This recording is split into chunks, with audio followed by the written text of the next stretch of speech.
Tá no ar, podcast do Thiago, chegando mais uma edição, mais uma semana do seu compromisso aqui com a gente, desse bate-papo leve e atual, cercado aqui dessa bancada eclética que fala de futebol à filosofia. Aqui ao meu lado direito, nosso Cid Moreira, nosso Jário Ribeiro. Olá. Aqui na frente, os nossos amigos de sempre, Totó, Everton Ranieri, o Focado Vence, nosso amigo Jorge McFly.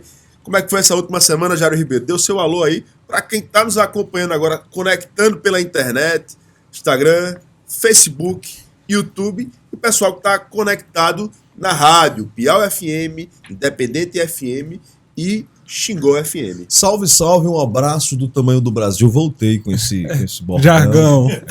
O jargão. Com a presença dos nossos queridos McFly e o Ranieri que tá voltando, né? A gente muito feliz em recebê-lo. Opa, tamo aí. Voltando, né? Depois de alguns episódios. Ele ficou meio sentido, porque o Aécio conseguiu substituir naquela altura, ele ficou meio... Tá vendo aí, Jorge? Pediu pra dobrar o cachê, viu? E a gente, como sempre, inicia assim, fazendo uma evocação positiva, que é a questão da gratidão a Deus por estar aqui com os amigos em plena saúde, com muita tranquilidade, com Deus no coração, com Jesus no coração, para a gente iniciar mais um bate-papo, Thiagão, leve e atual, porque a última semana foi aquela semana divertida, que a gente fica tão feliz, porque a gente compartilha momentos de forma muito especial com a criançada, né, Thiagão? Verdade, estamos na Semana das Crianças, né? O último feriado do dia 12 de outubro, não é isso? Dia 12 de outubro, 12 de outubro. Né? Um feriado aí em todo o nosso Brasil, as pessoas viajaram, se confraternizaram e aproveitaram, obviamente, né, para curtir um pouquinho com as suas crianças, né? O que seríamos de nós sem as nossas crianças. E para quem é prefeito, com muitas crianças celebrando. Muitas crianças, Jário Ribeiro. A gente, inclusive, você sabe que essa semana a gente iniciou ontem aqui, melhor dizendo, em Piranhas, sede, que tudo é Piranhas. A gente costuma sempre falar, você vai lá para Piranhas? Não, tudo é Piranhas, minha gente. O município é Piranhas. Mas a gente tem, né, os povoados, polos, né? Os quatro quadrantes. Distrito Piau, povoado Lagoa Nova, Vila de Entre Montes, os quatro quadrantes, são os maiores, e os nossos assentamentos e sítios vizinhos, onde nós, todos os anos, né, e agora no nosso terceiro ano consecutivo, estamos fazendo aqui a festa da criançada. Então, como eu havia falando, em Piranha Sede, ontem, na terça-feira, nós fizemos lá no Pátio do Forrogaço uma festa lá, uma farra grande com as crianças, onde tinha pula-pula, aqueles brinquedos todos, algodão doce, pipoca, enfim, aquelas guloseimas todas, e sorvete também, mancha-pulmão, que chama mancha-pulmão. Sabe aquele sorvetezinho de parque, aquele rosinha, gostoso que só chama de mancha-pulmão. Sorvete mancha-pulmão. É cheiroso, né? E hoje nós tivemos lá também no Piau. Amanhã teremos em Entre Montes, na sexta-feira, fechando lá na Lagoa Nova, para que a gente possa estar marcando, né, mais uma vez esse momento tão importante, que é a Semana das Crianças, que é o mês das crianças, né, o mês de outubro, né, para que a gente possa estar levando um pouquinho, né, de alegria, né, para esses pequenos que fazem dos nossos dias mais felizes, né, o que seríamos nós sem as crianças. E somos adultos e permanecemos com a alma de criança. Com certeza. Então, esse mês, que é o mês de outubro, a gente não poderia fazer diferente, né? Então, estamos finalizando na próxima sexta-feira a nossa Semana das Crianças. Vou dizer, meu irmão, é muito menino, viu? E o que eu acho bacana é que a gente manda lá, tinha ontem, né? Eu tive lá e aí tinha um menininho, ele olhou assim pra mim, aí ficou assim com a boca aberta, olhando meio que sem acreditar. Disse, você é o prefeito? Eu digo, sou mesmo. Ele não esperava que eu estivesse lá no meio dos meninos, né? Eu digo, vamos tirar uma foto comigo pra você ver que sou eu mesmo, você vai ver que a sua foto vai estar lá. A gente postou a foto, eu abraçado com ele. Mas enfim, meu irmão, sempre muito bom a gente poder compartilhar desses momentos, e mais do que isso, a gente tá promovendo esses momentos que marcam, né, a infância. Todos nós nos lembramos de quando nós éramos crianças, né, das brincadeiras, enfim. Quando você tocava teclado. Quando eu tocava teclado. Você entendeu? falou, muito inclusive, legal. até que tinha voltado a praticar, né? Eu voltei, eu comprei um teclado novo, mas eu ainda não voltei a tocar, porque eu esqueci completamente. Eu tocava por partitura, né? Não tocava de ouvido, não, então tocava partitura. E aí eu você sabia ler direitinho a partitura? Eu só tocava lendo partitura. É difícil ler partitura. É um pouquinho difícil. Mas é mais difícil você tocar de ouvido, rapaz. Que nem o pessoal toca de ouvido. Eu acho mais difícil eu tocar de acho ouvido. ler partitura... O McFly toca também, né? Violão. Eu toco com partitura. Partitura, mas é difícil ler partitura. Eu acho O Caro, ele difícil. toca berimbau. Berimbau metalizado, né?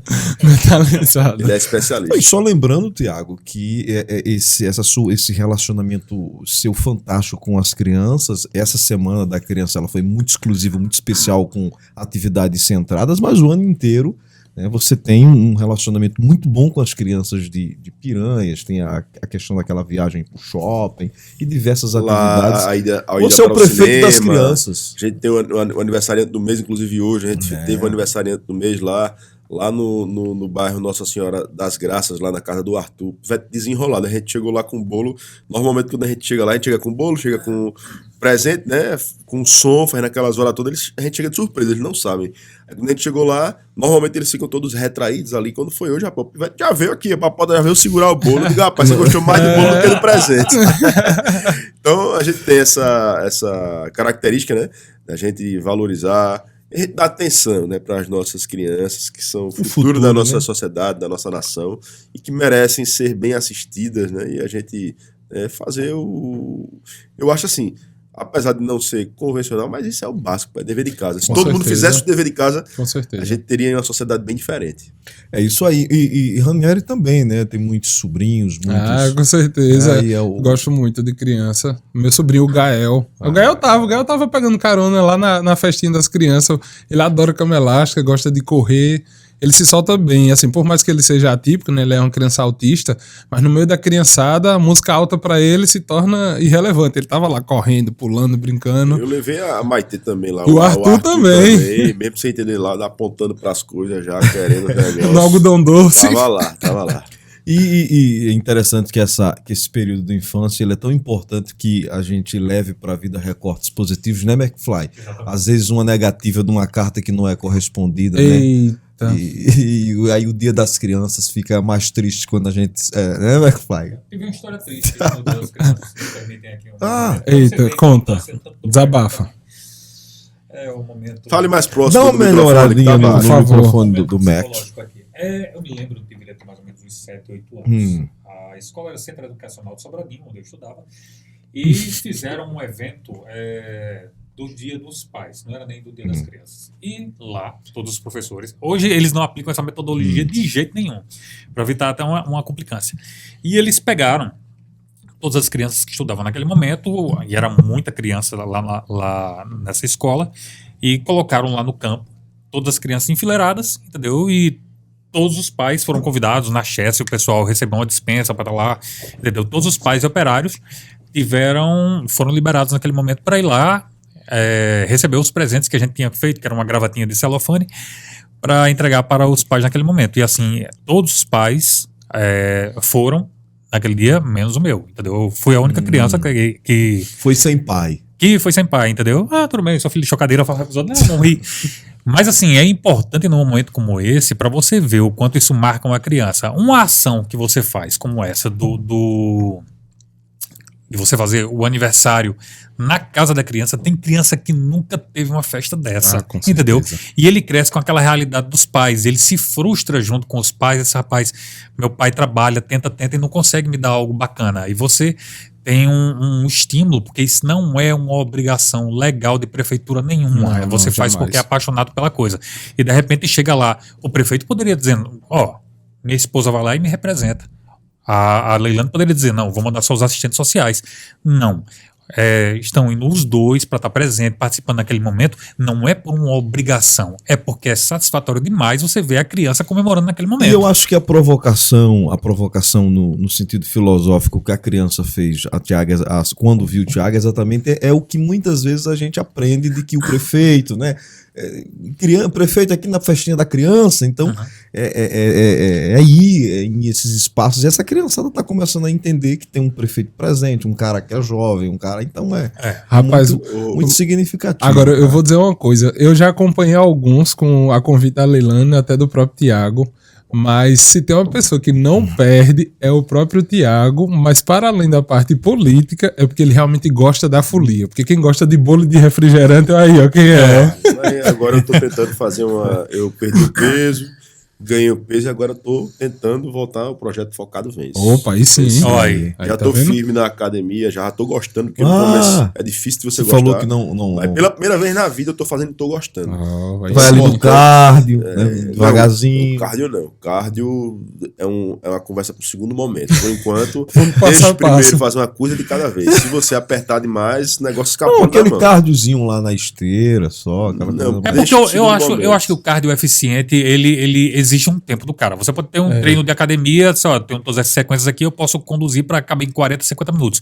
O cardio eficiente, ele exige mais tempo. Ou mais tempo de esteira, ou mais tempo de caminhada, ou mais E tempo o de corrida. metabolismo, né? E aí é complicado. Mas você falou de uma coisa aqui totalmente aleatória. Aleatória não, faz parte Sim. do tema do que a gente tava falando, porque a gente tava falando aqui de Dia da Criança. Aí você mencionou essa situação que teve, né? Que você recorda, né? Foi um trauma para você, essa questão do Dia dos Pais. E aí me chamou, eu me lembrei, né, de uma discussão que eu outro dia desse estava participando, e aí eu queria colocar aqui para a gente falar rapidamente sobre isso. Porque o que acontece? Hoje a gente tem, não necessariamente todas as famílias, elas têm o seu núcleo familiar composta de pai, mãe e filhos, né? Isso, Hoje isso. a gente tem diversas formas de núcleo, né, familiar. E aí já tem algumas escolas que ela não faz dia do pai, não faz dia da mãe, faz o dia da família. Isso. Então, dia da família, por quê? Às vezes tinha uma criança que não tinha um pai, ou Isso. não tinha uma mãe, ou Órfã. porque o pai ou a mãe era ausente ou era órfã, ou até mesmo hoje, por conta dessa mudança que a sociedade vem. Criado com a avó. Vem Isso. Com a avó, são dois pais, Até os duas próprios mães, enfim. orfanatos, né, Tiago? E isso gerava, de certa forma, Um desconforto. um desconforto para algumas crianças. Então, eu queria colocar aqui, é polêmica, é polêmico isso aí. O que é que vocês acham de se isso se tornar uma tendência? Não vai ter mais dia do pai, não vai ter mais dia da mãe, agora vai ser o dia da família. Na verdade, assim, eu acredito que deveria ser acrescido mais esse dia, né? Porque, assim, o Dia dos Pais... Mas aí é deve- porque, em caráter eliminatório, se a criança não tem mãe, no Dia das Mães ela se sentiria um pouco mais sentida por aquele momento, entendeu? Eu acho que é mais ou menos nessa Não, visão. mas aí eu discordo. Eu acredito que a gente a gente não tá falando de uma eliminatória, a gente não tá falando de uma Copa, velho. É uma Rapaz, coisa você tradicional. mas Você eu foi acho criar que esse debate aqui. Aí Mas tá- interessante. E é pertinente. acho, O bom desse bate-papo é isso aqui, a gente É. trazer alguns temas que às vezes são um pouco Não é expostos. eliminatória. Não, Pra gente- não é questão do caráter eliminatório, mas preste atenção. Eu me lembro que há tempos atrás a discussão seria se deveria se substituir o dia do pai e o dia das mães pelo dia do cuidador, entendeu? O que eu acho horrível, porque assim, qualquer pessoa que... Pode ser um cuidador. Não, eu estou cuidando, eu estou fazendo o papel de um pai ou de uma mãe, Eu ele é pai ou recebo mãe, pra cuidar. entendeu? Então assim, então eu acho horrível dizer bem assim, não, é o dia do cuidador, entendeu? Ah, mas a avó, não, se a avó tá criando, então ela é a mãe também, entendeu? Então assim, na minha situação, nessa interpretação, Tots, às vezes a criança ela não tem um dos membros familiares, entendeu? Que seria de Sim. importância e teria... Ou às vezes até tem, mas não é presente. Não é ausente. presente, entendeu? Isso. O que às vezes é pior do que não ter, entendeu? E assim, nesse sentido, seria mais interessante que esses dias passassem a se tornar o dia da família, ou então continuar especificadamente o dia do pai e o dia da mãe, entendeu? A gente tem uma visão muito segura, porque a gente cresce com a família estruturada, mas aí naquela leitura da criança Nesse que não tem... contexto, o Dia da Mãe perderia um pouco mais do glamour que tem, É. né? Com E dos certeza. pais também, porque o que acontece? Todo mundo, quando você é criança, a gente no Dia dos Pais faz ali uma homenagem para o papai, Dia das Mães, mesma coisa, canta uma musiquinha. Daqui a pouco você cresce, você não é mais criança, você tem um filho, e aquilo que você vivenciou, você quer vivenciar. Exatamente. Eu quero ver o meu filho, a minha filha, fazer uma homenagem, cantar a musiquinha lá, se apresentar certeza. no Dia dos Pais. A minha esposa, da mesma forma, ela quer ver no Dia das Mães. Então, quando a gente tira isso, a gente também tira o direito... A esperança, né? Eu entendo que isso e isso é um tema muito polêmico, mas das crianças que não têm um pai ou não têm uma mãe, dela de repente se sentir naquela data ali, de certa forma, à margem, né? Isso. Mas e os outros tantos que gostaria de Que cantar a gostaria, musiquinha do pai para a exatamente. mãe, e os pais e mães também de ver seus filhos fazendo isso. E tem uma outra situação, aquela criança que não tem um pai e a mãe, mas que tem a vontade de ser lá na frente, de assim, poxa, eu não tive um pai, não tive uma mãe, mas um dia eu quero ser uma mãe, eu quero ser um pai, eu quero ter meus filhos. Então, assim, tirar do caráter da escola, eu acho um pouco, assim... até mesmo porque... Não, porque é complicado, porque a visão da gente é bem tradicional. Sim, entendeu? não, para além de ser tradicional, graças a Deus nós somos, assim, fomos criados com acesso a isso. Nós não temos, digamos assim, que local de fala porque nós tivemos acesso a isso. É difícil a gente falar porque a gente teve, né? Pai, teve mãe, né? Agora, de certa forma, é que eu vou apimentar mais ainda. Tá polêmico hoje ainda. Você chegou com tudo, hein? Essa discussão polêmica aqui. Mas o papo tá fluindo e aqui a gente traz aquilo que quem tá ouvindo, que tá acompanhando, gosta disso. Por isso que acompanha o Bate-Papo Leve atual. Qual é a opinião do pessoal que está acompanhando agora o nosso podcast? Qual é a tua opinião? Comenta aí. Comente. Então, assim... A gente vai colocar aqui a opinião. Isso é algo, de certa forma, mais recente. E a gente vê muito uma militância que existe e hoje parece-me que as pessoas estão muito mais sensíveis a qualquer tipo de coisa. Então, você tinha antigamente, por exemplo, o programa do Didi. Você tinha lá o cara que era negro, era chamado de negão. Hoje, se você chamar de negão, é ofensa. É ofensa, exato. Antes você tinha, aí nesse caso No específico... caso do neguinho, o negão dá até obrigado. Não, mas depende. Depende, viu? Depende de como você fala. Aí, se você tiver alguma brincadeira de conotação pela orientação sexual da pessoa antes, você tinha a marchinha de carnaval, que era olha a cabeleira do Zezé, será que ele é? Hoje em dia seria totalmente cancelado, seria Com inaceitável. Você olha para uns trapalhões, a brincadeira que seria cancelada. O Pânico na TV, que é uma coisa até mais recente, 10 anos atrás, seria cancelado. O que foi que aconteceu com a sociedade que de um tempo para cá parece que o pessoal ficou mais sensível. E aí é nesse cenário onde eu chamo a atenção para que essa discussão, não pode fazer Dia dos Pais porque quem não tem vai se doer. Tem que ser o dia da família. E aí você tira o direito de quem é pai e quem é mãe. Não, a piada do pai e da mãe. A piada está sendo descriminalizada, né? Descriminalizada. Você usou essa palavra. É o politicamente correto. A própria piada. O cara sabe que é uma piada, né? Mas aí a gente entra para uma outra narrativa. Uma piada, ela só se torna uma piada quando os dois lados riem, né? Se só um lado ri, não é uma piada, né? Mas aí é outra polêmica. Eu vi uma coisa que eu achei bacana, que faz total sentido. Veja, você tem o Léo Dias, né? Que é aquele... Do humor negro. Humor e essa piada... Isso, inclusive é capacitista. Não faz isso. É humor ácido. Humor negro, humor ácido, sei lá. Você fez Mas ainda bem que foi você que falou. Porque se fosse de nós... Se fosse a gente... Não, eu usei a palavra humor porque eu ouvi isso aí já no pessoal. E até o termo certo hoje... Já está tão incutido já na sociedade que a gente fala, essa faca tá cega. Rapaz, eu dei uma mancada. Tudo isso é capacitista. E a gente fala sem nem entender, sem nem se ligar termos. Que esse termo ele é capacitista. Muitos termos capacitistas. Mas veja, até isso que a gente está discutindo aqui, de que dizer que isso é um termo capacitista, já faz parte desses últimos anos, dessa militância que existe no sentido de que as coisas ficaram muito sensíveis. Aí eu tava voltando ao que eu tava dizendo aqui. Eu tava vendo uma reportagem do Léo Dias, né? Que é aquele cara que faz... Não piada de humor ácido. E ele é muito polêmico porque nas piadas dele, nos shows de stand-up dele, ele aborda, assim, de fato é muito pesado.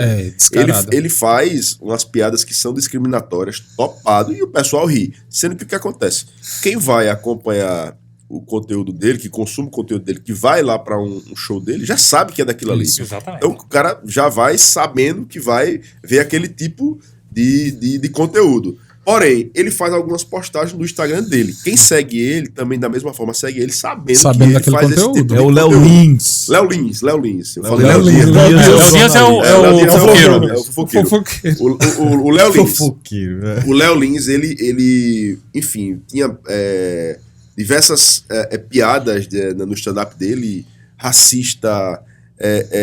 gordofóbico, xenofóbico, enfim, tudo que você imaginar aí que for discriminatório, pesado. Ele aborda. E aí o que foi que fizeram? Teve um juiz, não sei de onde foi, que deu uma decisão no sentido de proibir ele de falar sobre, eu não lembro qual foi a temática específica, mas Negro. foi algum segmento específico que ele fez alguma piada. Negro e deficiente, se eu não me engano. Deficiência.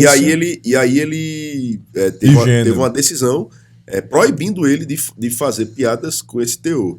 E aí foi onde ele disse assim, certo, mas por que é que quando você assiste um filme ou uma novela, tem um cara que bate em mulher, tem um cara que é racista, lá é arte, lá ele pode. Mas é porque é um personagem. Quando eu tô no meu stand-up, eu sou um personagem. Exato. Exatamente. E assim, as pessoas têm que entender o seguinte, a questão da piada é porque ela funciona muito bem através de crítica social. Se você for ver, boa parte, o Léo Lins, ele atravessa esse limite frequentemente, mas algumas são justamente chamadas para reflexão, entendeu? Então, o problema é que ficaram sensíveis demais. Essa chamada pauta woke, que é uma pauta que que a maioria dos progressistas importaram dos Estados Unidos, a gente está incorporando aqui. Até um tempo atrás, você poderia falar a palavra denegrir tranquilamente, tá ligado? Que não tinha projeção nenhuma de culpa. Hoje inventaram que a palavra denegrir era algo que é vista através, exatamente, associada à cor. Aí, sabe, vamos esclarecer o assunto. Tá vendo? Denegrir é coisa ruim, esclarecer é coisa boa, entendeu? E assim, a questão do criado mudo, que você estava falando aqui a respeito também. Então, quer dizer, entrou na lista. Faca cega, viu? Essa daí. Fazer nas assim, coxas, é uma mancada. Você, rapaz, você deu uma mancada. A linguagem, realmente, a gente fala assim. Viu? Não, tem várias. Ó, a linguagem, tipo, quando a pessoa fala humor negro, você não tá se referindo ao povo negro, não? O povo, né, de pele mais escura. E isso já é um entendimento de vários temas. Quando fala de humor negro, a pessoa não liga. Mas não liga isso já tá tão pra raça, cara. Na sociedade do nosso meio, que no senso comum, que a gente fala sem sentir. Exatamente, porque assim, a gente já sabe o entendimento, mas criou-se uma cultura aqui dentro do Brasil de condenar e cancelar todas as pessoas por qualquer tipo de bobagem. Viu? Eu vi uma repórter da Globo tendo que se desculpar porque usou o termo denegrir. Isso é um absurdo. Foi a Raquel Sherazade? Não. Foi da equipe da Globo mesmo. Assim, ao vivo ela tendo. Não, desculpe, minha gente, que é uma palavra que já não é de uso. Esse denegrir eu também não sabia, não. Não, mas dizem, mas não foi comprovado. Mas não existe. Não tem nem associação. Na origem semântica da palavra, não existe. Nem na semântica, nem a parte, negrito não tem nada a ver. É a criação etimológica da palavra, pô. Não tem associação. Então, assim, existe. Por quê? Porque esses grupos, eles precisam se movimentar. Entendeu? Então, existe a associação. Mas cor não é preto e branco, né? Isso. Negro não existe cor negro, né? Quando se eu disser, pra qualquer bom entendedor, rapaz, a coisa tá preta, eu tô falando de alguém que. Não! A pessoa entende, rapaz, a coisa não está. Vamos esclarecer o assunto. Quer dizer, tá vendo aí a diferença? Aí. Se a gente se prender nessas pautas, a gente não. Eu acho que de todos os termos que criaram. Não problematizaram até aquele hino da Arca Cristã ainda do Alvo Mais Que a Neve. Alvo Mais Que a Neve. Foi. Isso você encontrou reforço até dentro do público evangélico. Kleber Lucas. Foi ele que criou essa narrativa. Quem vai pra igreja Alvo Mais Que a Neve. Esse menino que era esse apresentador Manuel, que usa um cabelo longo. Manuel era apresentador que trabalha com a Patrícia ele tá não, Manuel Soares, né? Manuel Gomes, não, o apresentador lá do que trabalhava com a Patrícia Poeta. Isso. Ele se tornou agora um defensor e ele precisa ser um negro livre, né? Porque ele não tinha a maioria dessas posturas antes. Olha o capacitismo. Não, esse homem livre. Eu pensei que ele tinha dito que ele é um negro lindo. Não, negro livre. Ele precisa ser um homem. Quero deixar claro para todos que estão assistindo aqui que essa é uma opinião do Jair. Não, é uma opinião minha. Você tá parecendo, sabe o quê, velho? Um capitãozinho do mato. É porque o cara vive num conceito de escravidão, assim, daquela coisa de que eu sou vítima. Rapaz, agora não tá na pauta, não, mas a gente começou a falar tanto disso. E aquela polêmica que teve do Cristiano Ronaldo, da chibatada, o que é que vocês acham? Porque ele tocou, ele beijou no rosto abraçou, sei lá como. É iraniana, é uma artista iraniana que deu pra ele uma escultura lá, um quadro, e aí ele abraçou, enfim, aí. Mas parece que aquilo ali foi fake news. Parece que aquilo ali não foi fato, não. Fato ou fake? Ainda fato ou fake, a gente nunca mais tinha falado sobre. Fake. Aí voltando para esse assunto de pauta. Você quer ver ofensa, são as empoderadas, as mulheres negras empoderadas chamar uma negra que se sente, além de negra empoderada, chamar de morena é uma ofensa absurda. Ofensa. Você sabia que não existe um consenso nem dentro do feminismo. É. Eles chamam isso de feminismo branco. Vi uns 3, 4 livros na livraria esses dias que falavam só a respeito desse assunto. O feminismo de verdade, a da mulher que tem que acordar cedo, botar os filhos para irem trabalhar, e essas coisas todas, que a da trabalhadora, ela não se identifica com esse feminismo branco onde tudo é machismo. Entendeu? Então, assim, é complicado, porque nós estamos vivendo dias complicados. Agora sim, com relação a essa questão que você falou, é o que acontece.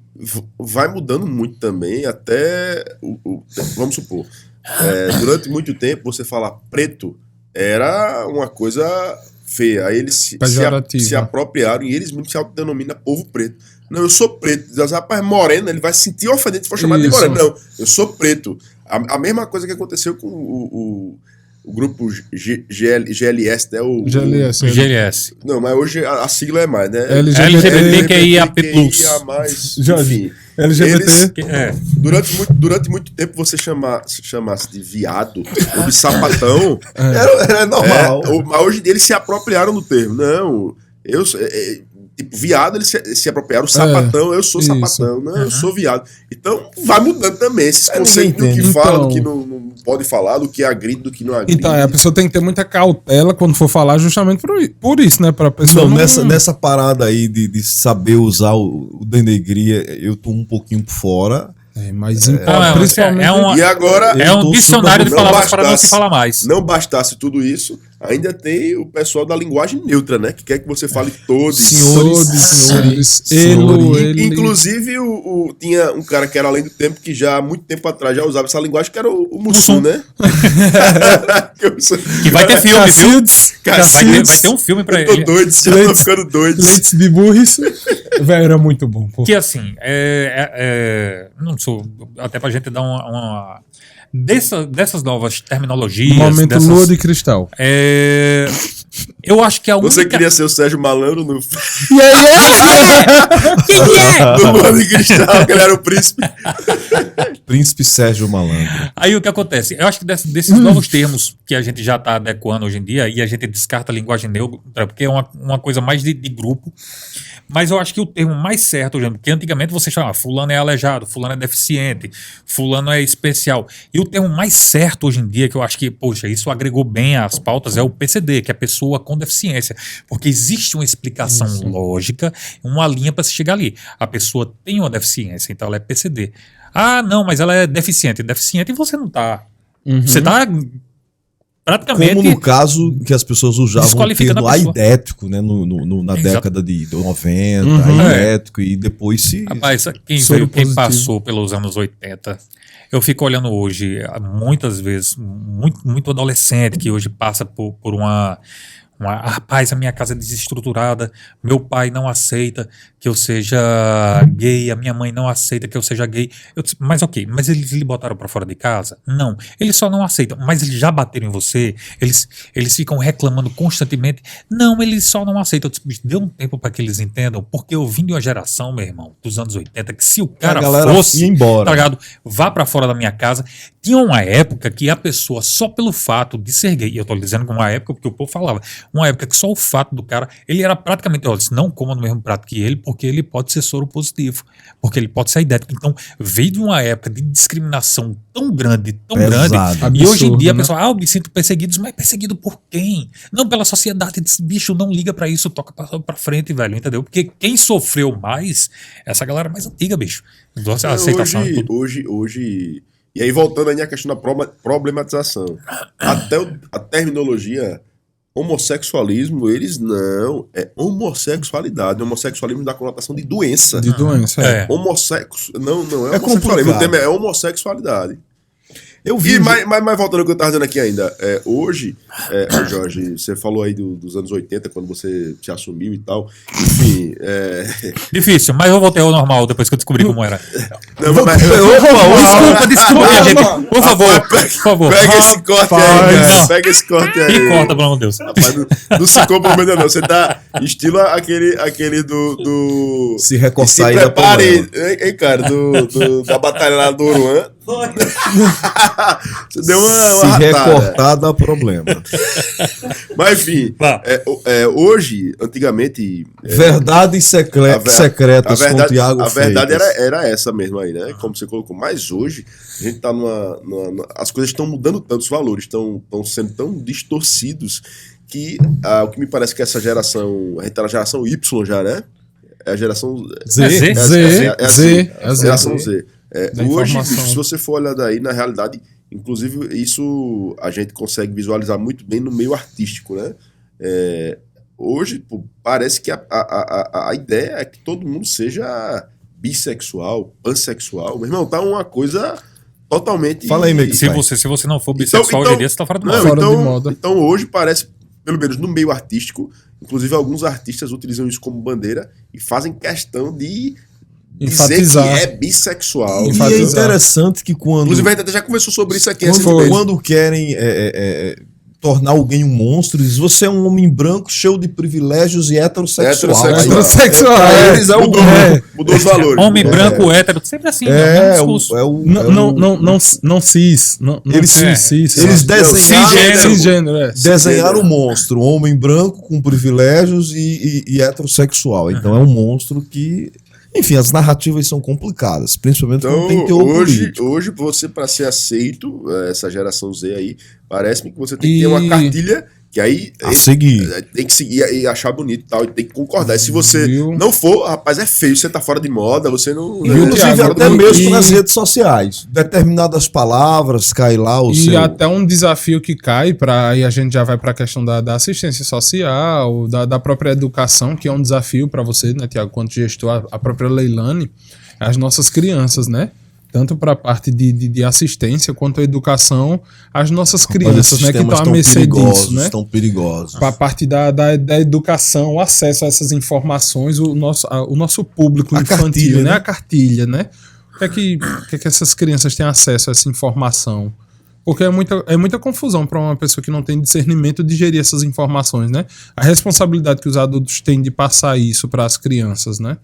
Porque um daqui a pouco pouquinho a complicado. onda passa, né? Que a gente tá acostumado, sempre vem muito isso. Né? Sim. Fly sabe muito, anos 70, anos 60, É, anos depois 60, passa. quando eu voltei do Vietnã, entendeu? Foi um período Pô, complicado. Não, eu falo da Caramba, questão dessas velho. tendências, dessas discussões, dessas narrativas, né? Houve um tempo do hip, aquela coisa toda, Isso. né? E aí depois passa e como fica a nossa educação, a nossa língua, a nossa cultura? Tem que... É interessante, Totó. Mas esse Exato. processo está acontecendo de forma muito acelerada. E Então, global, é, né? Eu tenho notado que nos últimos 5 anos, pô, não digo 10 anos não, digo 5 anos mesmo, isso se intensificou de Se uma você, forma você tem forma percebido isso nas produções, nas séries internacionais? totalmente. Você está Total. observando que os sistemas de família, os sistemas de relacionamento, toda a série. É uma Olha, eu tô militância percebendo- que existe em todo canto. Olha o que eu tô Exato. percebendo. Novela, minissérie, Olha, filme. Existe uma coisa muito bacana a respeito da globalização quando a gente fala de mídia. Eu vou dizer os únicos pontos que eu acho bacana. Se você pegar hoje uma série da Netflix, dá uma olhada no elenco. Aí você vai ver um indiano, você vai ver um oriental. Um europeu.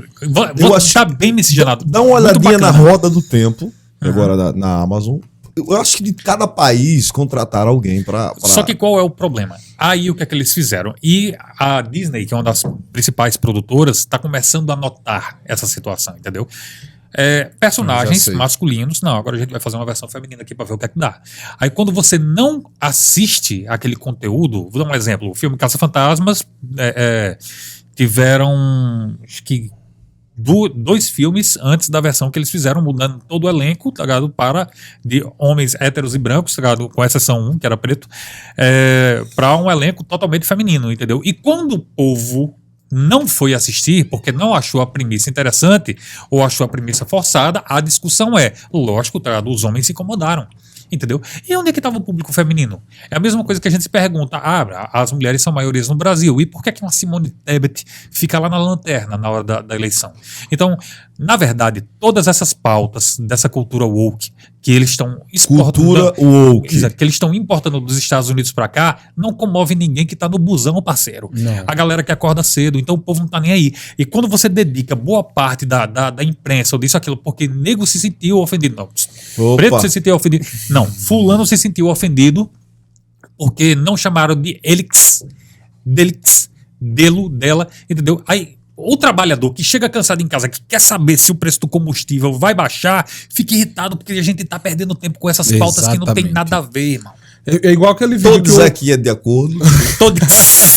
É igual aquele vídeo do Porta dos Fundos. Você viu do cardápio? Não, porque nós somos um restaurante inclusivo.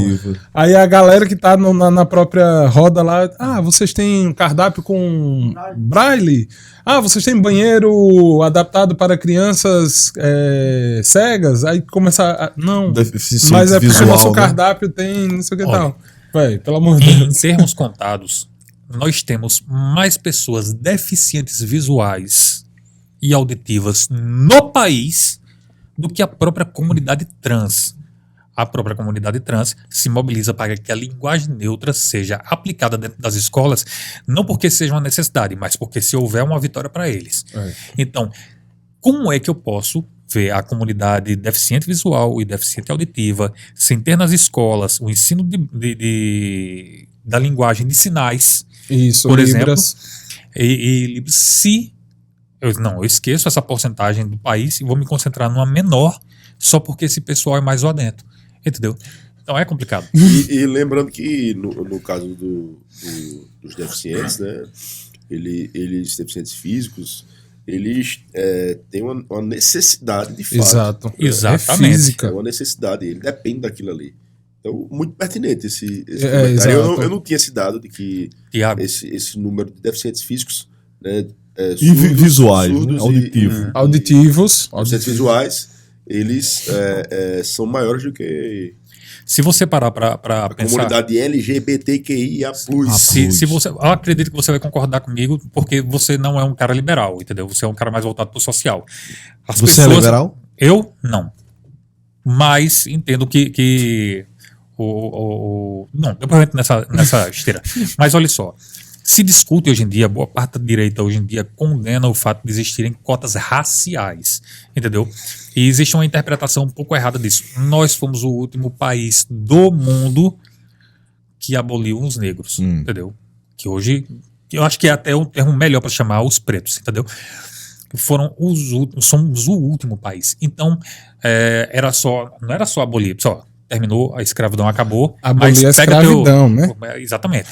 Pega teu beco aí e segue, entendeu? Então, comunidades pobres cresceram a partir da maioria dos, então, negros, que criaram...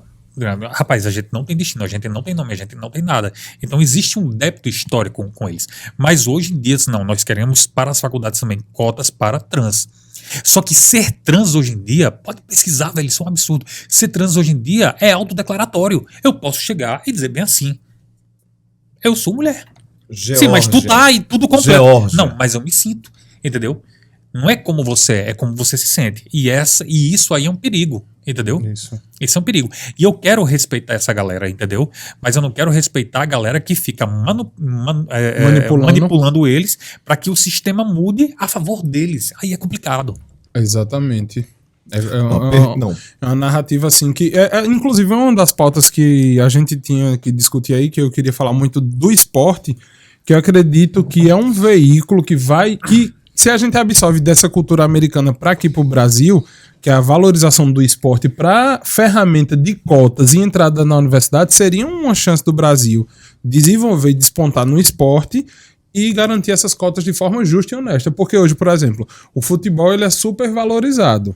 As outras modalidades que têm total assim, admiração e respeito, tanto quanto um futebol da vida, que merece, por exemplo, uma ginástica, um basquete, um handball, e não tem o mesmo valor que um futebol.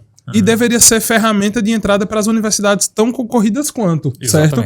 E não são. Já, por exemplo, nos Estados Unidos, se você é um atleta de alto desempenho, você tem vaga garantida nas melhores universidades, já que no Brasil não é assim.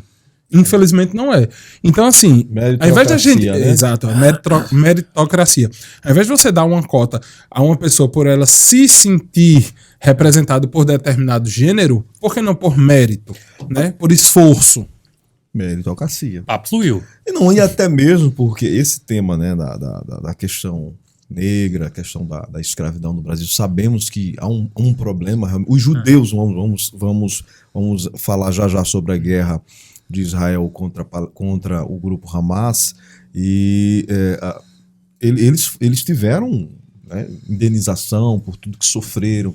A gente sabe realmente o que passou o povo judeu durante muitos anos de sua existência. E essa questão do Brasil pode se rever realmente, as comunidades quilombolas, as comunidades negras, o que pode se fazer, né, para tentar igualar um pouco, até mesmo pelo acesso à informação. Sabemos que existiam os próprios quilombolas urbanos. Então sabemos que após a abolição da escravatura, eles foram praticamente deixados à mercê. Então é importante essa discussão e é importante que haja isso. Mas também a gente não pode usar uma narrativa de dizer, de dar um privilégio porque você é assim assado, sabendo que naquela comunidade negra também tem um cara que é branco e que é pobre também. Exatamente. Então é algo de se discutir e eu concordo com você. Agora, as comunidades negras, os indígenas, existem inclusive comunidades que tem 400, 500 mil anos de história e que é datado, realmente são. Agora, simplesmente, meu pai, meu avô era negro, Exato. aí eu vou lá, me declaro negro, mas eu vivo. Eu acho que muito para as comunidades que são reconhecidas, do cara Exato, que convive vivem ali, né? Então é uma discussão muito intensa. Essa cara. discussão Cotas. da lei de cotas, né, que é essa dívida histórica, né, que existe. Dívida histórica. E que eu acho que eu tinha uma percepção sobre lei de cotas, depois eu pesquisei um pouquinho mais a fundo e mudei a minha concepção a respeito dela. E hoje eu acho que ela é devida, sim. Porém, eu acho que o fator apenas do biotipo não deve ser o único fator. Territorialidade, O único registro. Fenotipicamente que chama, Fenótipo avaliando a questão do biotipo e... Meu Deus do céu. Tem que se incluir a questão de cultura, social. Tem que ter o fator geográfica, cara. O fator socioeconômico, não tem pra onde. Então eu sou favorável ao Do sistema de socioeconômico. cotas, que hoje ela é o quê? Você tem que ser... você ter o conjunto. O fenótipo, né? Negro, né? A cor de pele. Hoje é esse. Eu acho que deveria ser associado a isso, ser advindo de alguma instituição pública. Não, de alguma instituição pública, porque ali já está mais do que comprovado e que ele tem uma origem, né, mais humilde, que precisa exatamente. Porque eu acho que essa discussão meio americana porque nos Estados Unidos, McFly e Totó conhece muito bem o Thiago, né, inclusive eu fiz diversas visitas lá, você sabe quais são as regiões que são negras. Exatamente. O Brooklyn, as periféricas. A região norte, o leste, as regiões periféricas. Sabe que ali é a região mesmo de branco e de pessoas claras, de pessoas negras e pretas.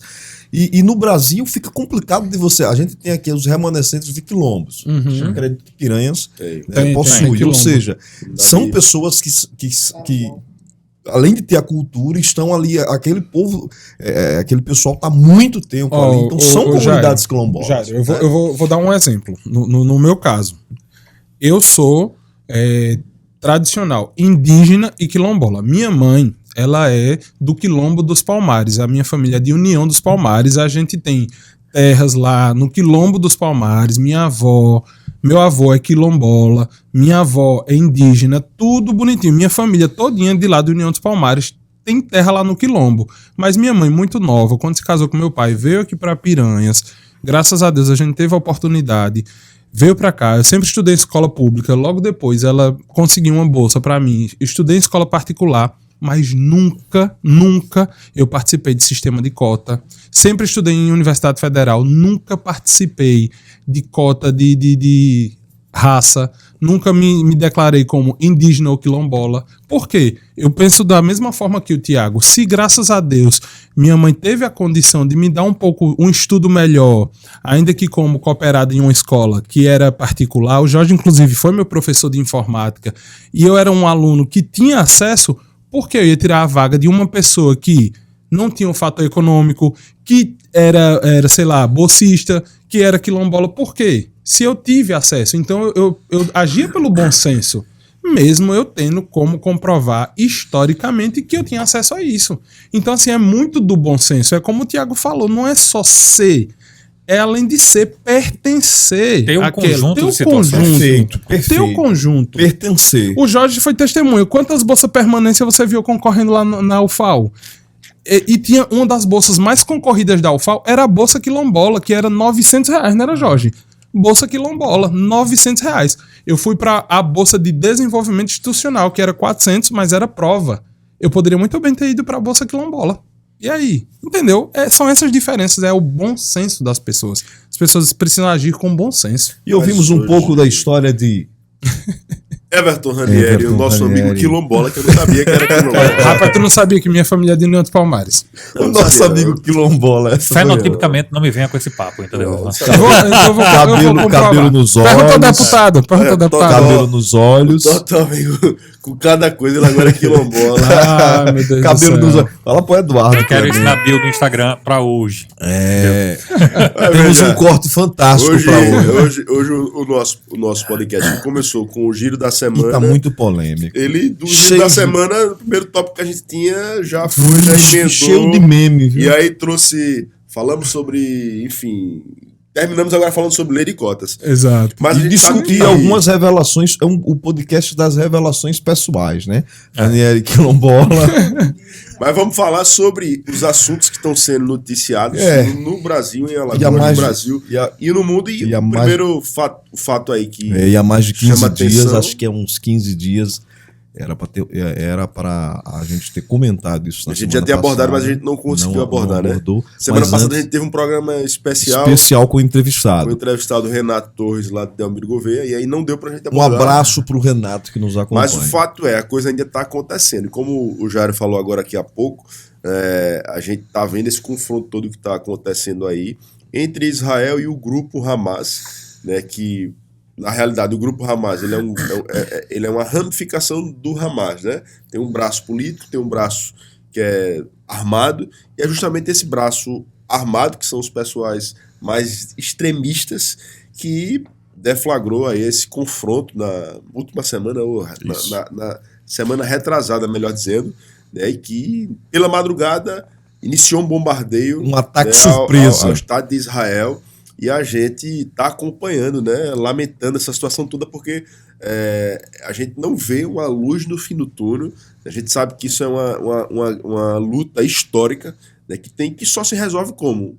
Com o território, Exato. Dominância, né? dominando o território do outro, porque acha que tem a legitimidade para buscar aquilo ali. Então, muito foi falado nessas últimas semanas aí, né, a gente vem acompanhando aí já o número de vítimas, né, de óbito. Eu não sei qual o número que está hoje atualizado. uma Se olhada. vocês tivessem aí alguma coisa, eu acho que é Vou puxar interessante. A gente está fazendo aqui Informando, né? Está informando, mas fato é que a gente tem acompanhado e, né, teve o primeiro voo que saiu, que conseguiu decolar de lá, chegando aqui no Brasil. Eu vi lá algumas pessoas dando seu depoimento. Teve depois uma questão lá de uma rave que teve. Como é que foi aquilo, Jorge? Você que é um cara que é antenado, que eles ficaram num bunker, né? Para quem não sabe o que é o bunker, o Estado de Israel, ele historicamente ele sempre recebe muitos atentados, né? Por conta dessas brigas territoriais, né? Que É milenar. que é milenar, que tem com os estados vizinhos ali. E aí eles têm um sistema que chama da redoma, enfim, é uma espécie de sensor que ele tem no espaço aéreo, onde todo e qualquer atentado que chega através de mísseis, enfim, de bombas, eles conseguem detectar alguns segundos antes. Né? Parece-me que em torno de 15 segundos antes tem várias sirenes, né, que são alertadas, e aí a população, quando ouve aquilo ali, tem 15 segundos para correr Evacuar. dentro de algum espaço, que são os bunkers, são um desses espaços onde são construídos lá. Por exemplo, você tem algumas ruas lá, algumas construções que são subterrâneas, que você desce, e aí você consegue se abrigar para, se aquela explosão tiver ali É o naquele abrigo local, antibomba, o bunker. Justamente, é um abrigo antibomba. Então, eu vi o pessoal também que está dirigindo nas rodovias, e aí quando soa os alarmes, que o alarme é espalhado, né, por todos os espaços públicos lá, as pessoas têm que sair dos carros, deitar embaixo do carro e aguardar, Porque se acontecer um incidente, de certa forma ele vai estar ali um pouco mais abrigado. Exato. Então essa é uma Tiago, realidade que faz parte dos israelitas, né? E que a gente vem acompanhando, como eu falei. Teve aí um incidente, né, numa rave que estava lá, tinha alguns artistas, aquele Bruno Mars estava lá. Tava cheio de brasileiro até. Muito brasileiro que muitos estavam lá. brasileiros. E pelo que eu vi, teve um vídeo, enfim, desse atentado que teve aí também. Morreram vários jovens, teve algumas crianças que também foram Várias fatalmente degoladas, enfim. Até ontem, na terça-feira, os números que aparecem aqui pra gente foram 4.265 pessoas. É um absurdo. São 2.808 palestinos da faixa de Gaza, 57 da Cisjordânia, 1.400 israelenses e... até isso. É só lembrando, fazendo uma adendo a sua introdução, e a gente fala um pouquinho de história, né? A gente sabe que é uma guerra de primos milenar, né? O povo islâmico, o povo muçulmano, eles, historicamente, eles são descendentes de Ismael, que é o filho da escrava egípcia Agar, que era criada de Sara, mulher de Abraão, pai de Isaac, que é filho, que é pai de Jacó. Que é pai de Israel, né? Que teve depois os 12 filhos, que é as 12 tribos de Israel. Então é uma briga já dentro da própria casa de Abraão. Quase familiar. A Sara, né, pediu a Abraão e Abraão aceitou. A escrava Agar, né, saiu com o Ismael pelo deserto para deixada mesmo para morrer. Aí a Bíblia diz que houve intervenção divina e Deus prometeu a Agar que Ismael seria uma grande nação. Então toda religião se sustenta muito em textos bíblicos, e a gente sabe que o próprio existe um historiador judeu que inclusive relata tudo isso, isso fora do texto bíblico também, o Flávio Josefo. Então sabemos que o Moisés reconquista a Terra Prometida, que é mais ou menos aquela região de Jerusalém, e a faixa de Gaza, que inclusive está escrita lá, os registros da faixa de Gaza na própria Bíblia. E eu acredito que essa guerra ela é muito mais política do que religiosa, até mesmo porque ninguém ali, não é as cruzadas que estavam se conquistando pontos estratégicos. Sabemos que o grupo, a Hamas, eles trabalham no princípio de que Israel precisa ser exterminado, e Israel no sentido de sobreviver. Agora, na minha opinião pessoal, Israel é um Estado democrático de direito que respeita leis, e a Hamas não respeitou, inclusive, a lei de guerras, né? Ataques, surpresas, é muito típico, parecido com o que aconteceu com as Torres Gêmeas. Então a gente tem que entender, é a Palestina contra Israel ou é o grupo Hamas que ocupou a Palestina? Então é uma discussão sensível que o Brasil está absorvendo de forma, eu acho que buscando narrativas políticas de direita e de esquerda.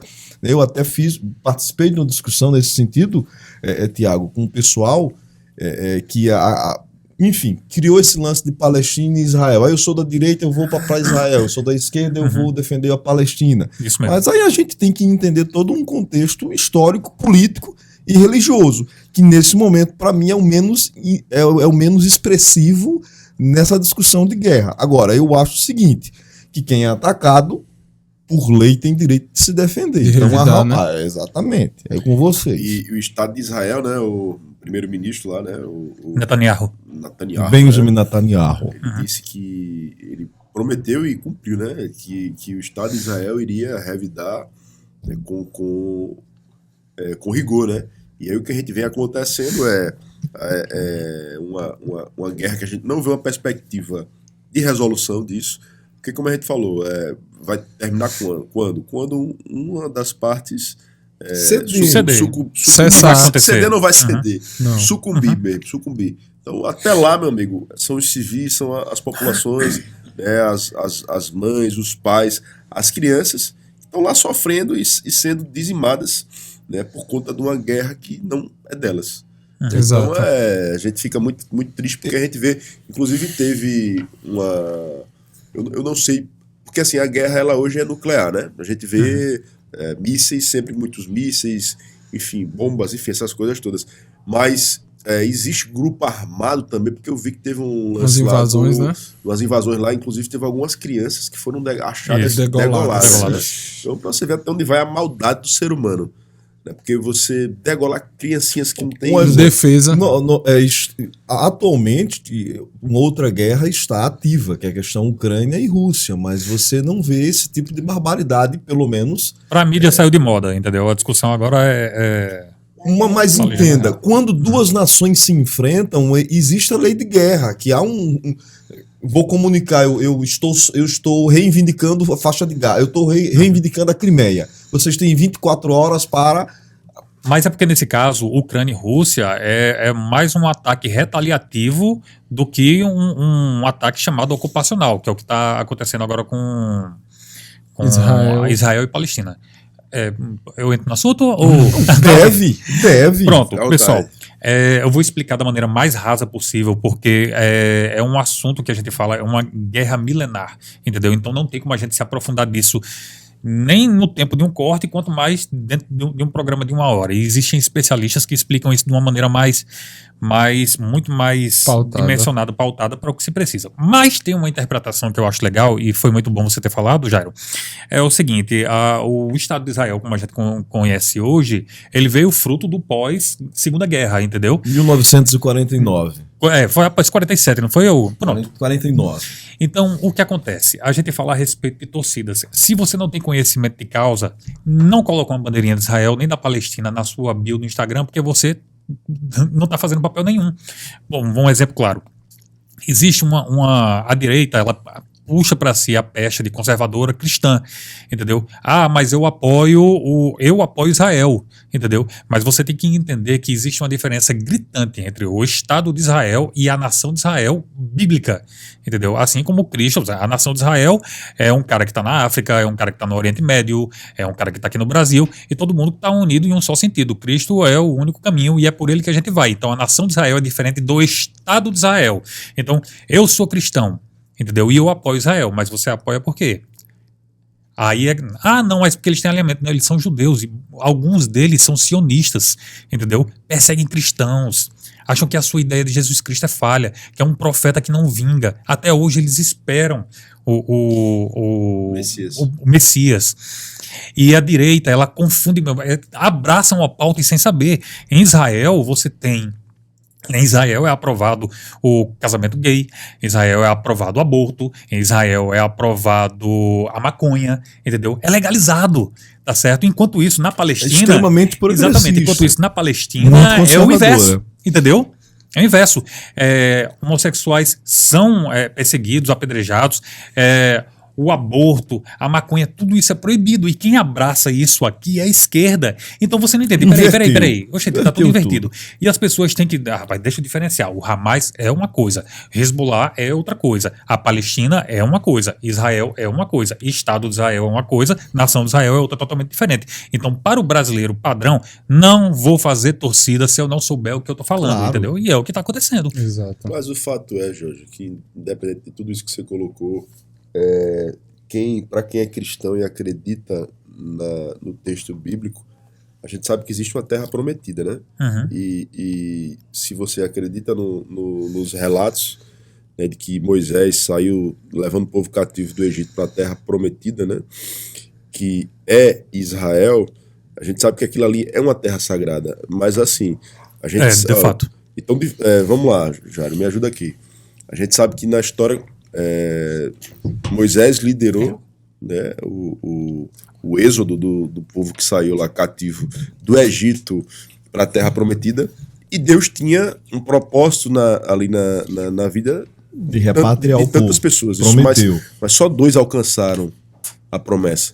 Então quer dizer, Josué e Caleb. Deus tem uma promessa na vida de cada um de nós, tem uma promessa para aquela nação, mas a nação ela é composta de homens, meu irmão, e homens são falhos. Então, aquilo que está sendo feito, como você colocou, não é um Estado, né? A nação é uma coisa, o Estado é outra coisa, mas aquilo é uma terra sagrada. Eu creio nisso, porque eu tenho a minha fé e a minha fé me leva a crer com isso. Então, bicho, na minha visão, quem se levantar, bicho, contra aquele solo que é sagrado, que é a terra prometida, não vai prosperar. E todas as nações. Por mais que os homens que estão ali à frente do Estado, que são errôneos, então tudo isso. Na sua visão, Tiago, quem fez foi o homem. Isso aí, porque o aborto, porque a liberação das drogas e tal, tudo isso. Eu não vou entrar no mérito religioso. Foram homens que fizeram aquilo ali. Mas é só para complementar, Tiago. Você está certíssimo nessa linha. O que eu quis dizer é porque eu falei das torcidas. Você tem que interpretar para quem você está. E é óbvio que vai existir sempre, até para o lado Vai entender, mas é natural, porque pela comunidade cristã saber que aquela é a terra sagrada, naturalmente ela vai torcer pela terra sagrada. Por mais que seja homens que fazem aquele Estado, e esses homens eles fazem ações que são erradas. Mas é natural que isso aconteça, nessa torcida pró-Israel. Pronto, vamos fazer uma leitura.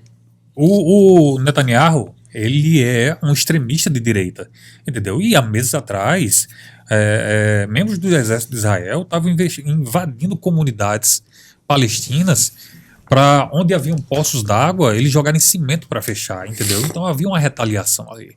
É muito complicado, é por isso que eu estou dizendo, é muito complicado a gente abordar um assunto que é tão extenso, porque todo dia, fora esse bombardeio, todo dia está havendo uma opressão de cada um desses povos. Não, e principalmente no Brasil, eu acredito que uma das causas foi a questão no último governo do ex-presidente Jair Bolsonaro, houve um estreitamento de relações. Exatamente. Na oportunidade, Israel fez uma força-tarefa não só em Brumadinho, como também em Rondônia, na situação aí dos incêndios, ou seja, e a comunidade judaica no Brasil é muito forte, como também a comunidade muçulmana. Mas hoje existe Jesus, acho que a última profecia sobre Israel na Bíblia, o próprio Cristo fala que queria juntar o povo de Israel como uma galinha, junto aos seus pintinhos, mas que ele previu uma destruição, e aconteceu isso com Tito, que leva o povo cativo, praticamente cria esse território. Inclusive quem cria o nome Palestina é o imperador Tito Romano. Então, ou seja, Deus, como o Tiago acabou de falar, Deus entrega a terra prometida em um homem. Tito cria a Palestina. E aí Israel volta a ser nação unificada e reconhecida em 48, em 1948, ou seja, muito tempo espalhados pelo mundo, cumprindo a profecia do próprio Cristo.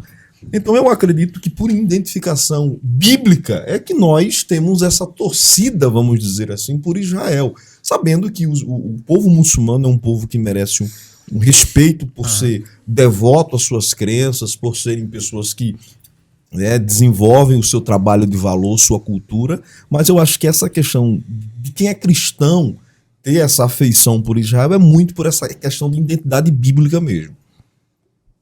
Rapaz, hoje o programa tá rendendo muito. A gente tinha muita coisa pra gente falar, mas a gente vai ter que encurtar um pouquinho, Jário Ribeiro, porque se deixar aqui a gente passa mais para encerrar a narrativa, bis ou Kit Kat? Não, vamos falar sobre o eclipse. Eclipse anular. Inclusive você divulgou, que aqui em Piranhas está todo mundo, convidando o pessoal para teve não aqui? Não teve uma publicação falando só do eclipse. Ia ter, né? Teve uma publicação alertando dos cuidados para se assistir. Que nem todos tiveram. Viu? Vocês chegaram a ver? Eu não vi nada. Eu não consegui comprar, não. Assisti ao vivo. Procurei aqui a plaquinha para poder assistir. Mas não teve, não. Obrigado, Tiago. Obrigado, Tiago, pelo eclipse. Obrigado, Tiago. Muita gente pensava que o eclipse era visto olho nu. Eu mesmo pensava. Mas eu não parei para ver. Eu já vi uma. Você lembra de um eclipse? Eu era criança, faz muito tempo. 1930. Que você conseguia ver mesmo. Foi o dia inteiro esse eclipse. Coisa de 24 horas. Não, é que não é o Cometa Halley. Eu só soube na época que eu era. Não, você já devia. ser secretário de alguma coisa. Completa a piada, vá. Dizer que seu conhecimento bíblico era justamente porque você estava lá testemunhando, tá ligado? Matusalém. Mas enfim, fato é que houve, né? As pessoas se reuniram, né? A gente viu aí em grandes capitais o pessoal indo para alguns espaços lá para acompanhar. Você acompanhou? Observatórios. Não cheguei a ver, não. Eu acho que eu não sei se eu me lembrei ou eu tava fazendo alguma coisa na hora. Eu também não, eu acho que não ia parar, não, para visualizar.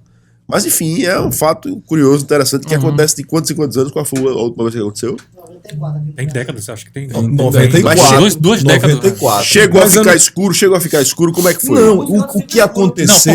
porque assim, existem os três tipos. O lunar, tem o solar e o anular. O anular é assim, a lua não cobre todo o sol, fica aquela frestazinha, tá ligado? Que é bonito e bacana de se ver. Esse é o mais perigoso de você olhar pra cima, entendeu? Você prefere o anular? Posso falar sem alguma retaliação ou outra? Eu falo aqui, tá ligado? Deixa para depois. Vamos falar sobre essa polêmica que teve aí do Felipe Neto, né? Só lembrando, então esses 94 ficou escuro, realmente a lua ficou... Eu recordo. A gente vai foi ter 94. um lunar daqui uns dias também, entendeu? Vai demorar muito tempo. Mas fale, você que é o cara que é ligado no X, né? Nas plataformas digitais. Ligado às aí, narrativas. no Twitter e tal. O que foi esse lance que teve aí do Felipe Neto, que o pessoal cancelou e teve uma repercussão muito grande? Disseram que foi uma jogada erradíssima de marketing da Lacta, que teve o negócio do bis. Como é que foi esse negócio? Fala, Jorge. É o seguinte, isso já cai dentro da Começou pauta que com a a gente conversou. reclamação. Qual é o problema? O Felipe Neto, para quem todo mundo já deve conhecer, foi um influencer que cresceu à base do discurso de ódio, viu, em cima de pautas que são hoje. Ele discutia aquele livro, Crepúsculo, entendeu? Ele cresceu muito nisso. Por isso falou do eclipse. Rapaz, Cara, vocês estão alinhados. horríveis. E o que acontece? Ele era um cara que, inclusive, criticava bastante o presidente Lula, desejava prisão, tinha um discurso fortíssimo, e ele vai aonde a maré rema. Qual foi o problema? E é conveniente. Nenhuma marca deveria juntar, trazer como garoto propaganda alguém que esteja tão enviesado politicamente. E o Felipe Neto fez uma perseguição ostensiva não só ao Bolsonaro, quanto ao próprio público bolsonarista, quando ele fez um apoio aberto ao presidente Lula, entendeu? E ele ganhou o hate de todo esse pessoal. Só que ele tem um discurso tão hipócrita que a galera que é de centro, que não é ligada a Lula, nem ao Bolsonaro, começou a tomar ódio, ranço do próprio indivíduo, entendeu? E ele, esses dias, participou de um programa do Podpah, e antes disso ele gravou em um jatinho, sentado, bem vestido e com a caixa de bis ali. E o que houve? A partir daquele momento, todo o público bolsonarista, entendeu? Ou a galera de direita, ou a galera de centro, ou qualquer outra pessoa um pouco racional, já olhou para aquilo ali e dizia bem assim, não vou mais consumir o bis. Se você me perguntar, na minha opinião pessoal, eu acredito que isso é uma grande bobagem, entendeu? Essa briga, tanta coisa pra gente se discutir. Não, tanta coisa pra gente se discutir, mas eu adorei a iniciativa, porque existe um grupo chamado Sleep Giants, que hoje em dia persegue qualquer marca que esteja associado a noticiários ou jornalistas de direita. Então você pega uma Jovem Pan hoje em dia. A Jovem Pan perdeu dezenas de anunciantes. Por quê? Porque esse grupo, que se acha melhor do que todo mundo, que se acha... perseguiu. Então assim, eu vou retirar minha conta do banco porque o meu banco faz propaganda aqui na Jovem Pan. E agora a direita se organizou. Não, peraí, bora ver no que é que dá. Entendeu? Vamos pegar essa marca aqui e vamos excluir. Vou substituir pelo Kit Kat. Entendeu? E é o que está acontecendo. Está todo mundo testemunhando. Pela primeira vez, a direita começou a se unir para derrubar uma marca porque ela apoiou erroneamente um dos maiores canceladores da história da internet brasileira, que é o Felipe Neto. Eu acho que isso é tudo um fogo de palha. Eu acho que isso é tudo uma grande bobagem. E você boicotar um produto porque o cara consome aquele produto ou porque é garoto propaganda daquele produto ali. Agora, Eu acho que isso não se sustenta. Eu acho que isso aí é fogo de palha. Daqui a pouquinho o cara no esquecimento. Todo mundo vai voltar a consumir o seu bis, vai consumir o produto da Lacta. Tá falando isso? Mundo. Porque o Bi já patrocinou o podcast aqui, lembra? Você é um patrocinado pelo bicho, Thiago. Você foi... Não, pode ir pá, pô. O Bis é Lembra não que você trouxe aqui o Bis? patrocinador oficial do Podpar. Nosso primeiro patrocinador tá chegando aí. Opa! Inclusive tá faltando você botar umas coxinhas, uma pizza aqui, viu, Thiago? Eu sinto falta dessas você coisas. Você precisa patrocinar alguma coisa. ser mais saudável, bicho. Estou pensando na sua saúde e na saúde dos integrantes, dos convidados desse podcast. A gente traz água, que é natural, entendeu? E a água, a única coisa que eu tenho torta aqui é meu olho, rapaz. Tá ligado? Mas enfim, pra gente finalizar aqui esse episódio do podcast do Thiago, eu tenho certeza que vocês estão acompanhando aí pela internet, pela rádio, gostando. A gente fala sobre, como a gente falou aqui, é muito eclético, de futebol à filosofia. E falando em futebol, pra gente finalizar, o que foi que aconteceu com a seleção brasileira? O dinismo não está sendo muito aprovado, Dinismo, né? Dinismo, diz que é o dinismo, né? Que é o Fernando Diniz, que é o técnico interino da seleção brasileira. E eu não me recordo qual foi a última vez que a seleção brasileira perdeu por 2 gols de diferença para uma seleção, ainda mais a seleção que é do continente americano, né? Porque a gente, muito tempo, a gente pode falar o que for. Tite, antes do Tite, quem foi o técnico do Tite? O Tite passou muito tempo, né? Então, Dunga e Filipão. Não, teve Mano Menezes. Filipão, aí, Mano Menezes, Dunga. Enfim, fato é que perdeu de 2-0 do time da seleção do Uruguai. Neymar pipocou, né? Pipocou, como sempre. Se contundiu, parece que teve um rompimento do LCA. Enfim, que fase, eu já ia falar uma frase capacitista, mas que fase difícil. Qual era a frase que você Não, só pra gente saber. Que fase negra, né? Porque a gente já não usa mais essa palavra. Não se poupe, fale, entendeu? Que fase difícil tá passando a seleção brasileira. Então, como o Totó e o Jorge não acompanham muito futebol, você acompanha. O que é que tá acontecendo com a seleção brasileira, Jorge?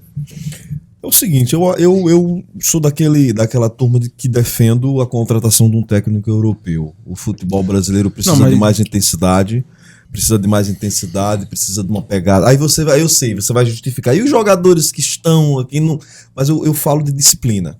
A seleção brasileira é um time que Neymar manda. Mas e tua opinião sobre o Neymar? Eu acho que tá faltando dinâmica, profissionalismo, mentalidade europeia na seleção. A pegada europeia. A filosofia. É outra escola. Primeira coisa, o Diniz está técnico da seleção, mas continua com aquela mesma dinâmica. Nike tem a lista de 10 caras que tem que ser contratado. Fulano de tal, empresário. Então o cara faz meio de ganhar dinheiro. Vocês são do time Guardiola na seleção? Com certeza. O Guardiola ele não quer vir para a seleção, mas seria o melhor nome. Mas se não for o Guardiola, a gente tem o Jorge Jesus, a gente tem o Abel, a gente tem diversos treinadores que vêm de outra escola. Que eu acho que chegou a hora, passou da hora da gente. Vamos ser sinceros. Os caras que vêm tendo que tiveram resultado nos últimos anos são camaradas que são da Europa. Mas não é porque eles são da Europa, é porque eles trazem a disciplina. E futebol hoje é disciplina, é intensidade. E o brasileiro não. O técnico da seleção faz o que a galera que tá por trás manda. Então é complicado. Tem que ser um cara que, olha, a filosofia é essa aqui, o trabalho é esse. Na minha opinião, eu defendo um técnico europeu, a disciplina dessa galera que vem de fora. Um time disciplinado. Quem manda na seleção é o Neymar, rapaz. Mas quem manda na seleção atualmente é o Neymar. Em um time disciplinado, entra um menino Ney? Mas eu acho que o Neymar, hoje ele é o melhor jogador que a gente tem, isso é fato. Ele não tá mais no seu auge, eu acho que a gente tem outros jogadores que daqui a pouco já passa ele. Exemplo do próprio Vini Júnior, que eu acho que ele hoje é o nome, eu acho que a seleção tem que jogar em torno hoje do Vini Júnior, não mais em torno do Neymar, mas o Neymar é o Neymar, e tá assim, queira ou não queira, é um cara que ainda é diferenciado, que é importante para o Brasil, mas eu acho que a seleção não deve funcionar em função dele.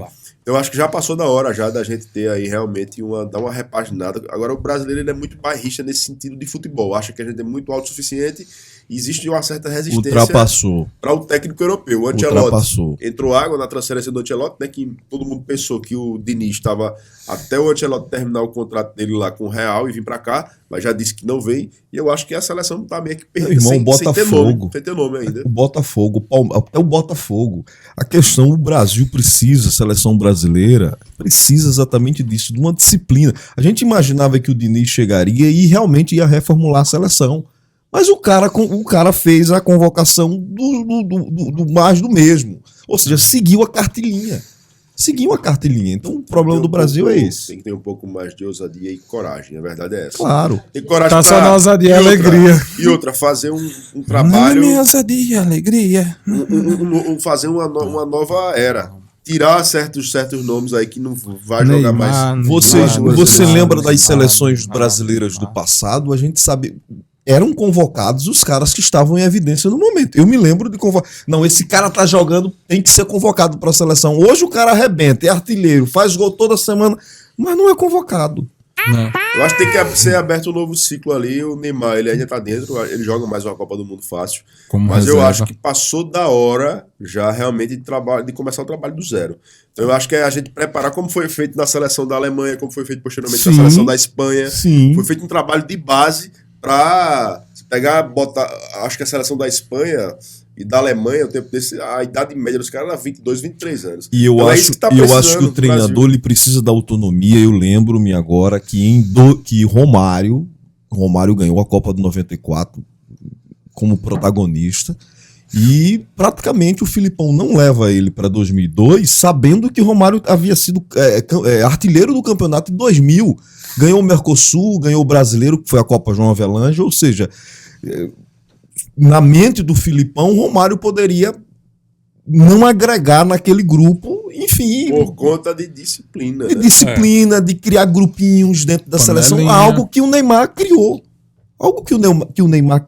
Tem até um vídeo em que o pessoal tenta fazer uma dedução labial dele, em que eles tem que aprender com o pai aqui, ou seja, quer ser pai de todo mundo pai na aqui é seleção. Tesoura, pá. É o pai que é chamado de menino.